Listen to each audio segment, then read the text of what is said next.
বৌমা কি করছো? এই তো মা শুয়ে আছি। আজকাল দেখছি তুমি খুব টানা টানা কথা বলছো। পরশুদিনও বলবো।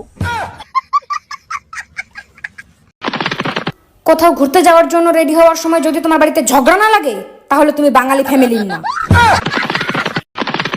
এ দেখো শুনছো, আজকে আবার রুটি পুড়ি গেছে। শোনা, তোমার টেনশন করতে হবে না, কালকে আমি চাটুই পাল্টাই দেবানি। আজ ওই চাটুই পাল্টানোর পরেও যদি রুটি পুড়ি যায় তখন?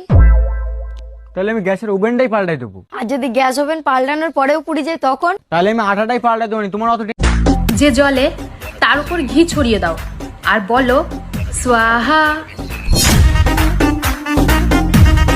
ছোটবেলায় গরু রচনা পড়েছিলাম বলে আমাদের কিন্তু গরু চিনতে ভুল হয় না।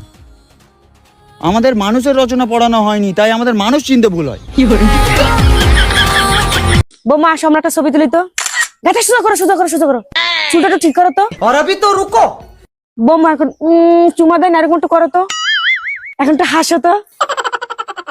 বৌমা তুমি যদি এরকম আমার সব কথা শুনে চলতা তাহলে সংসারে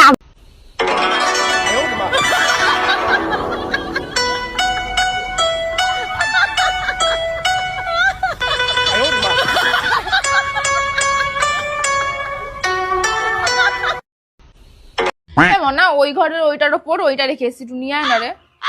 কোনটা? এখনই তো বললাম ওই ঘরে ওইটার উপর ওইটা রেখে এসেছি, নিয়ে আয় গাউটা। আরে কোনটা? আবার এক কথা, আবার এক কথা। বলছি বৌদি, একটা কথা ছিল। আমার বর আছে, আমি বিবাহিত। আমার কথাটা শোনো একটু। বললাম না আমার বর আছে, আমি বিবাহিত। তোমাদের মেয়েদের না এটা বাজে স্বভাব। ও তো ভালো কথা বলতে পারে, একটা ছেলে কোনো কথা বলতে আসলেই মানে প্রপোজ করতে আসছে। আচ্ছা বলো। বলছি বৌদি, নারকেলের শ্বাস আর ভালোবাসার বাঁশ কোনোটাই বাইরে থেকে বোঝা যায় না।